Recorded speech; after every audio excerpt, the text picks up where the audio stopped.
we were 10-6 because we were the wild card, and last year we were AFC North champions. So it all happens in December. We get hot. Yeah. Like I said, we are the best team in the NFL since 2013. I didn't say the Patriots. I said the Pittsburgh Steelers. So you feel like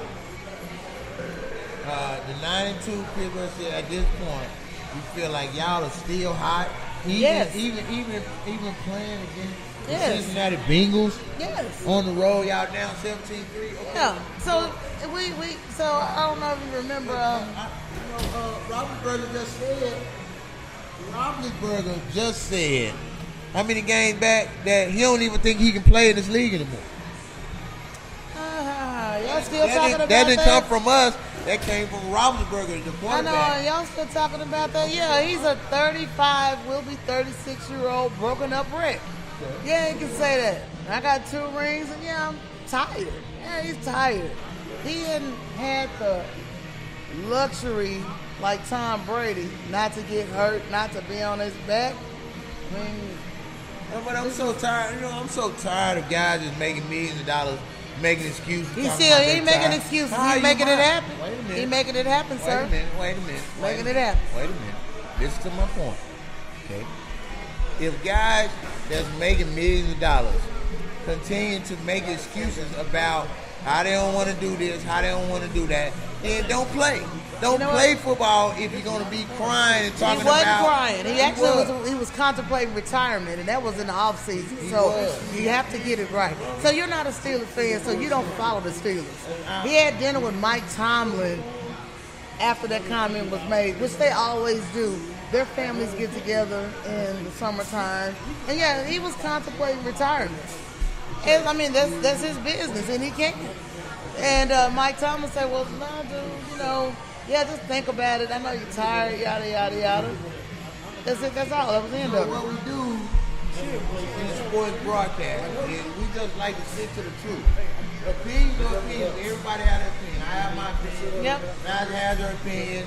We all have opinions. Everybody got their opinion. They like buttholes and they stink. Everybody got one. You gotta hear your opinion out so that you can get the gist of what the other person is trying to say. What I'm trying to say at this point right now is Ben Roethlisberger getting paid millions of dollars to go out there and whine and say after they got one bad game. He did not whine. His job is to give the media, people like me, the time that's allocated to us to answer our questions. Yeah. Not to throw out an ignorant statement just because you don't want to talk to us after you had a piss poor production today.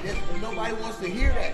If you don't want to hear it, get out the locker room. He can say what he want to say. He's a grown man. What we don't want to hear is we can say, "I'm just here so I won't get fined." He can say that. Yeah, he can. Marshawn Lynch can. He can say whatever he wants to say. Just because you don't want to hear it, you don't like it.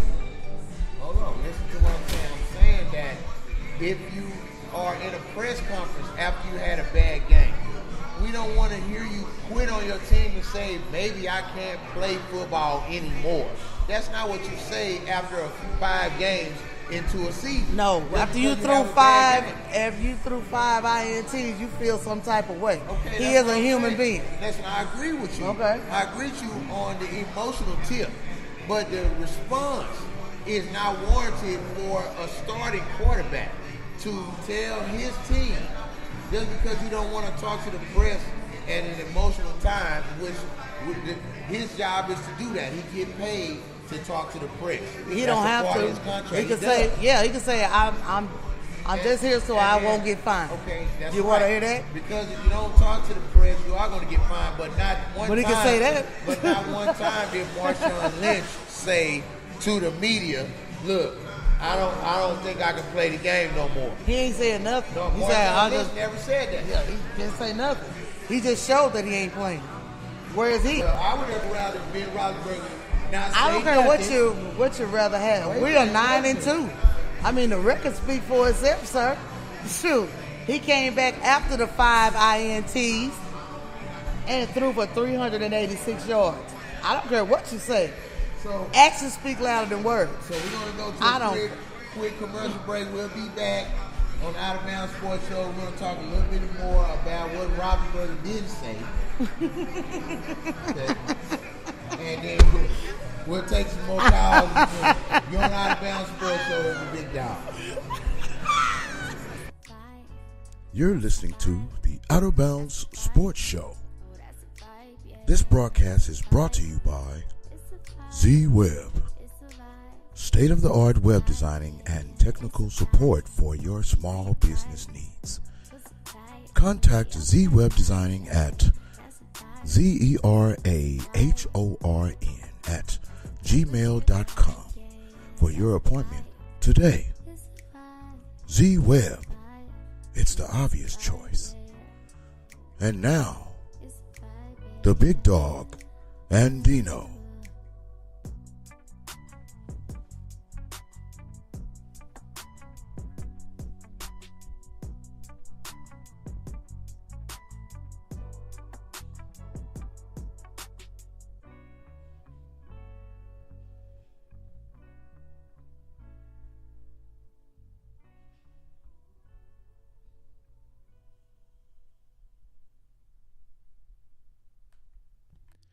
You're listening to the Out of Bounds Sports Show.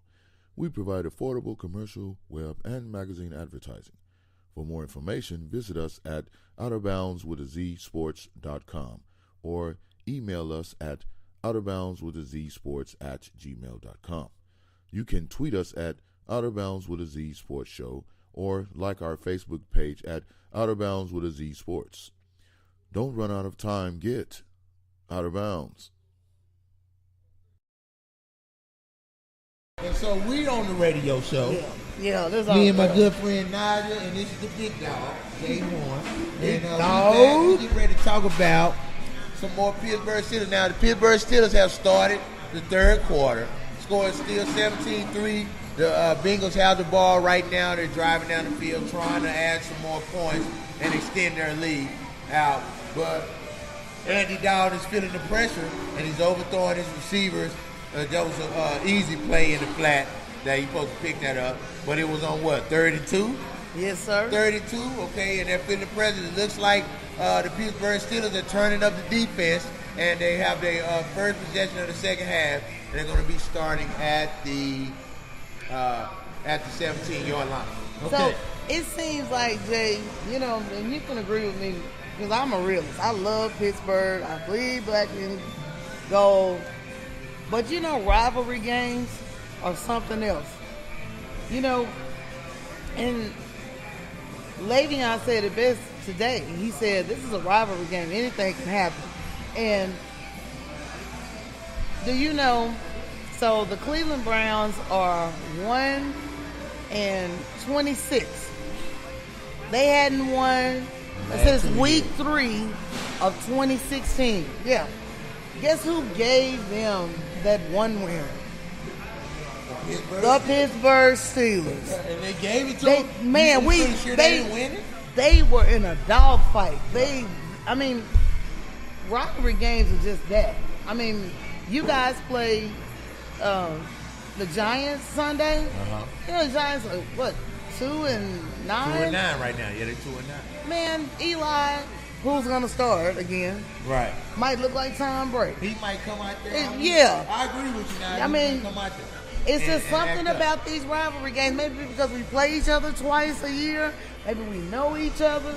I don't know. Well, every time you're playing in a division, and they put the divisions up for a reason. Right. It's because people that are similar in their organization, okay, then they put them in a division and say, hey, man, if you can beat all your guys in the division, we'll give you the opportunity to play for the big game.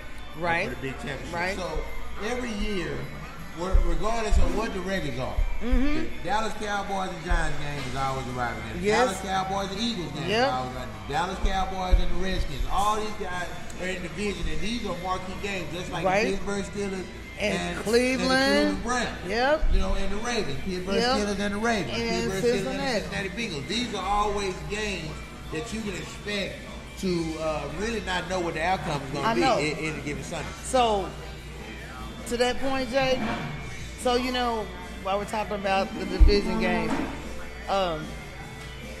The Philadelphia Eagles are undefeated in the NFC East.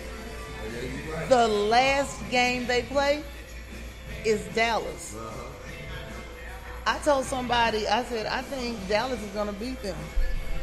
You know what? They're going to have Zeke back. They're going to have Zeke back. And you know, it's hard to go undefeated in your division. It really is. It is. I agree with you. And but this year it's been a little easy for Philly. Yeah, it's been too easy. Yeah, and then you guys are missing people, but I guarantee you, I said I'll put my money on Dallas beating them week 17. I'll put my money on that. We lost our starting left tackle. Yep. We lost our starting middle linebacker, Charlie. We lost Z. our starting running back. Yep. And people don't understand what Ezekiel Elliott brought to the Dallas Cowboys. I think they see now. They see now. I think they see now. And, they see now. And I kind of feel sorry for Dak. I kind of feel sorry for Dak because Dak is just in his sophomore year. Yeah. And he's having a sophomore slump only because his running back is not there.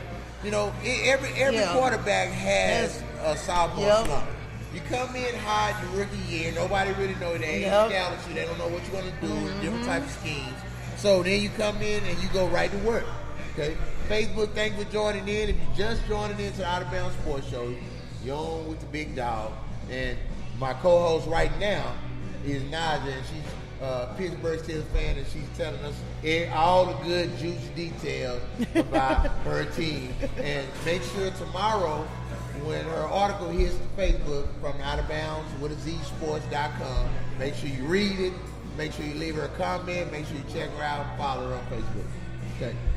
Dallas Cowboys at this point are still second in the division. And the NFC is not up for grabs. Nope. So I don't see them getting a wild card with teams like New Orleans, LA Rams. I don't know, Jay. Look, the Minnesota Vikings, okay, is the only team right now that I can say, besides the Philadelphia Eagles, that are a true two-sided-the-ball team. Yeah, but did you see last night Seattle handed Philly? Seattle did. You can't count anybody out now. That's right. But then anytime you go on the road, it's a hostile environment. You can tell just like tonight. Look at Burfict. We just read about Burfict. He came in and put the wood on the boy right there, third and four. You know what I'm saying? He act like he's done. I think the wood is on him. The wood might have been on him. She's shaking up. Scored 7. Trying to put the wood on somebody. He done hurt himself. But the Philadelphia Eagles was on the road last night to one of the top defensive teams. But that defense is gone. The Legion of Boom is hurt. The Legion of Boom is just a couple players, but then it's not the Legion of Boom. The reason why they don't name a bunch of the defensive players on the Seattle Seahawks, the reason why they say the 12 man, mainly because did it end right there? Yeah, that's what just went on. Man.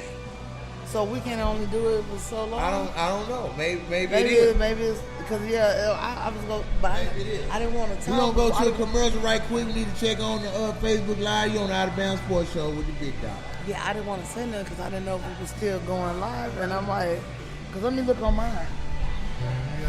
What happened? We about to find out. Yeah. Baby, night goes where the islands go. Baby, night where the islands go. Baby, night where the islands go.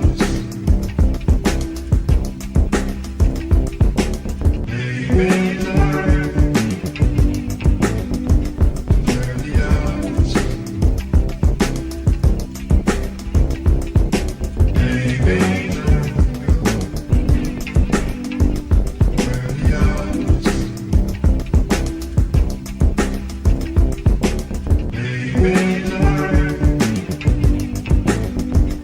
where the islands go.